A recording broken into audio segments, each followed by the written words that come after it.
Hi everyone, welcome back to the channel. Now the last video I did was like a bit of an update on the channel, but it was also an update on my game, and I said in that video that I'd completely lost confidence, I completely lost my swing. And I think this happens to pretty much everybody within golf. Today I'm going to do a video. I'm going to try and show you how to deal with that and how to go back to basics and remember things that you were told in lessons. Now, a couple of videos ago I said after a lesson you're going to play badly and the trick is to stick with it. I didn't, basically. What I did is I reverted back to an old swing because I'd lost confidence in the swing that I'd done with Dan, which was a lesson that I did on this channel. Completely lost confidence with it. Didn't know what I was doing, so I reverted back to an old swing, which for me was de-lofting, completely leaning the shaft forward. And then played golf with that last Thursday in an event, and it was appalling. Like, the only way to describe it was appalling. 18 points, and that's a good 18 points. You would think I shot 18 over. I probably was in the 20s because it was a Stableford competition. It was all wrong. This Thursday, I've got my first PGA event, which is a medal. Now, mindset is I want to go into that to win it. But in order to do that, I need to be better off the tee, and I need to be better with my irons. My irons were shocking. I'm such a confidence player that last Thursday I had no confidence. I just wanted the ball to go forward. I didn't want to fat it, didn't want to thin it. I didn't think of where the ball was going. I just wanted it to go that way. And it's the wrong mentality. Whereas I need to be thinking fairways, greens, two putts. You know, every now and then it might get close for a birdie, but I need to be as confident as possible. And in order to do that, I need to completely just reset, press the reset button. So in this video, I'm going to show you what I was doing wrong, and then trying to explain how you, when you go to a driving range, how to think about what you had in a lesson and not just whack ball after ball after ball after ball. You need to really grind and drill in the things you were taught. I didn't do it. I'm not afraid and I'm not ashamed to say that I didn't do it. But the results of not doing it were very apparent last Thursday. So let's get into the video and let me try and explain what it is I'm trying to do here. Right, so I've just got a wedge just to sort of try and demonstrate a little bit of what I was doing. So a while back on the vlogs, when we played here, what I was doing was I was setting up like this, massively de-lofting the club. So like the shaft was going past my left leg. And then as I come in, like I'm presenting probably 7-iron loft with a pitching wedge. And it was really good because I was getting miles of distance, but what it was doing was giving me a massive pull left, and I'll try and demonstrate this now with what it did for me. So that ultimately was what I was doing with that de-lofting. But that stupidly is what I went back to last Thursday. So what I was having to do was aim massively out to the right and do that, which is not good because in essence I was just hoping for the draw and hoping it'd come in somewhere on target. And when you're not confident and you've got trees left and right and things like that, like not knowing where the ball is going to end up is a horrible feeling in golf, and that's what I had on that Thursday.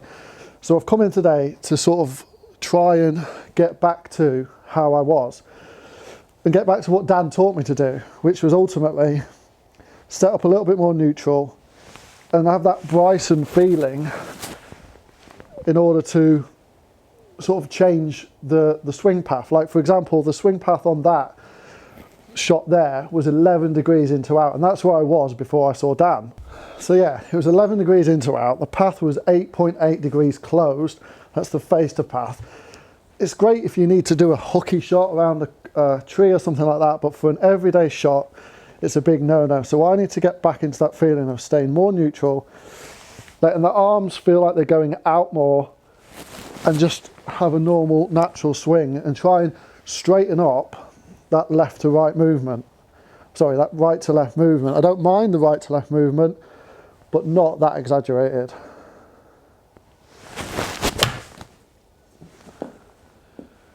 And there we go. It's just straighter. Now, it's gone 10 yards shorter, but what it is straight. I mean, we look at that, it is a frozen rope straight compared to the left and right on the other ones, and that was just an easy swing. It's gone 120 yards. The club path is now 3.2 into out, which is probably a little bit too much still, but it's a damn sight better than 11. And that is just a lovely straight shot. It was an effortless swing, and it's gone 120 yards. I don't mind 120 yards with a pitching wedge. I'd like it to be 130, but like, that's just effortless.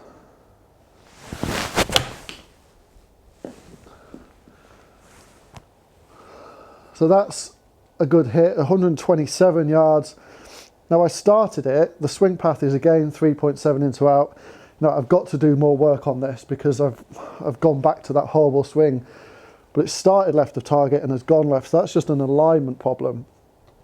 So if I try and just align myself a little bit better, and the feeling I need is just keep the arms out, because the other thing I'm doing when I get to this bit is, and I could feel myself doing it, and I've got a training aid that I'm going to do a review on to try and help me keep this elbow in, but I can get a little bit chicken wingy. So what I did in Churston was I'd get to here and then I'd do that to try and steer it, and it's a shot killer, it's a power killer, it's a left pull. Oh, it was just like, at that stage of the round my head had gone, completely gone. I just didn't know how to swing a golf club. And honestly, there's no worse feeling in the world than having that. So just align it up. No massive swing. And that's just so much better. There's less movement, so I can align myself up to the target more. And know it's, you know, unless I put a really horrendous swing on it, know that it's going to be there or thereabouts, really. That ball really needs to start moving. Be there or thereabouts. So let's, for example, say we've got 130 yards to go. So it's a biggish pitching wedge.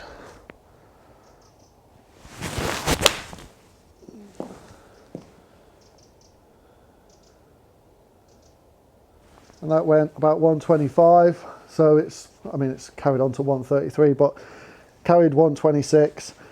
If that's 4 yards short and it stops dead, hopefully I should still be on the green and giving myself a birdie putt. It's like, what sometimes you need to do when you go to the driving range is just reset.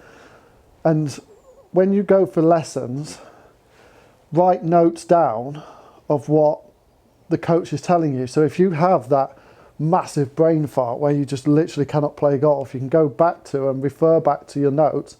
Even if the coach will let you video the session, refer back to your notes and just go to the driving range and put that into practice. Don't just sit there at the driving range and go, yes, ball, yeah, ball, smashing ball after ball. Think about what it is you're trying to achieve. So for me, I'm trying to straighten that ball flight out now, and with this wedge, it seems fairly easy to do.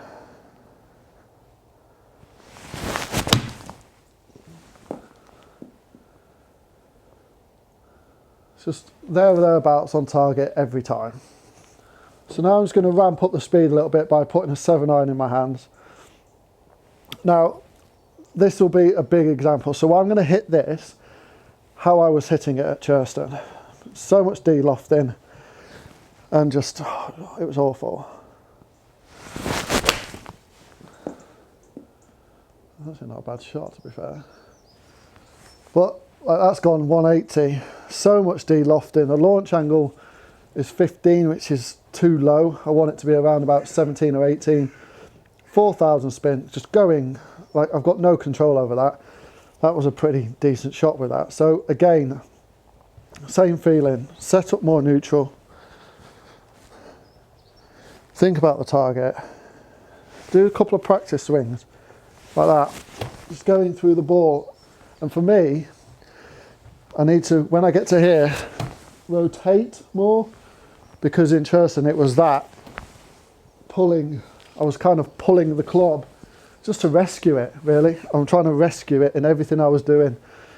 and it was awful. The only way to describe it is awful. But I'm a big believer if you need to have these challenges in your life, you need to have these bad moments. Like, I'm not ashamed to have scored 18 points off now being a professional and effectively being a 23 handicapper that day. Not at all, because everyone has a bad day. But it's how you learn from those bad days that will make you a better golfer. If you come in from that round, or you have a round similar, and you come in from it and go, right, I'm not playing golf, it's pointless, I'm no good, you'll never get better. So for me now, it's all about just reverting back to what Dan told me to do.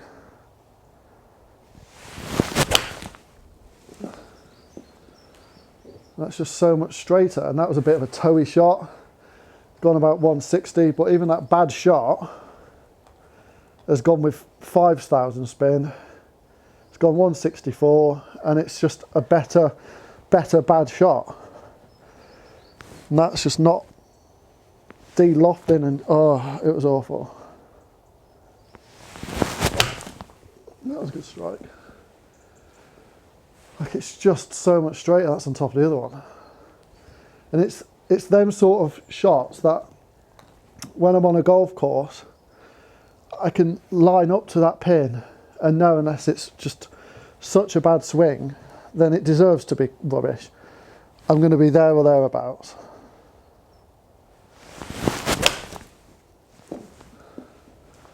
That's on top of them again.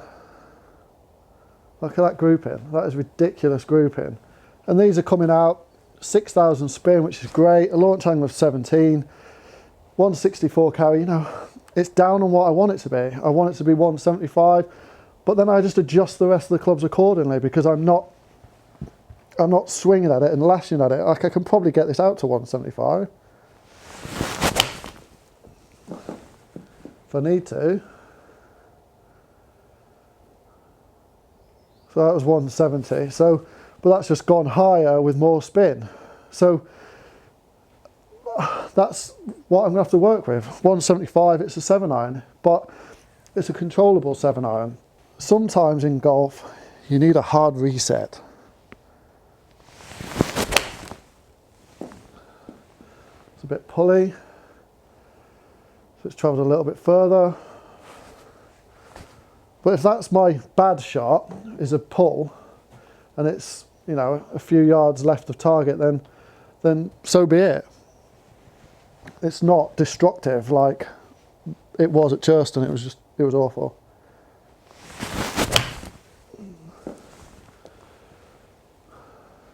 Just on top of him again. So yeah, what I'm trying to say is, when you go to a range, if you've had a bad day at golf, try not to let it get you down, because I did. And at the time, I'm not ashamed to say it, I saw Rich Woods when I was at Churston. And I said to him, I said, are you playing at Thurleston next week in the medal? He's like, yeah, I'll be there. He said, are you? And I was like, I've registered, but I think I'm going to pull out. And he was like, why? I said, because I'm not good enough, Rich. I'm not good enough to play in these. You know, and he's like, one bad round isn't going to change anything. You know, we all have them. And I look back to, he was at St Melian in the medal a few months back and shot 23 over, and then he came back into the next one and was under par. It's that mentality of just keep going and keep grinding and keep trying, and that's all you can do. And if I don't keep putting myself in those situations, then I'm never going to get better.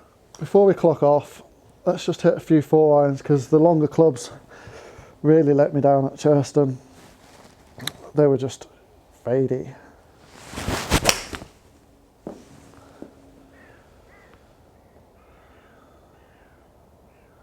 It's a really good strike, and it just feels effortless. Now, I know these longer clubs tend to fade slightly, so just aim a little bit left of target and let it bring in.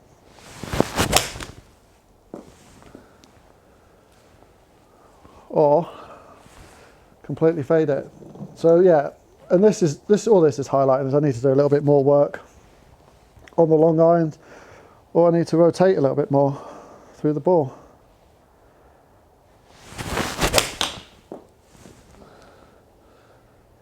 better. Yeah, that's much better. And all that was a bit more rotation through the ball in order to get that club face closed more. Instead of being really armsy, leaving the face open, rotate the body and let the club face close naturally. Lots of things to work on, but you can see the difference there between listening and practicing what you were told and not defaulting back to what you know. Well, I hope you've got something from that video, and I know it's just a video of my practice and what I'm doing, but hopefully it helps you when you go to the range to think about your practice and target your practice at a specific area. Don't just go there, get your driver out, smash 50 drivers and walk off and go, oh God, it's rubbish today.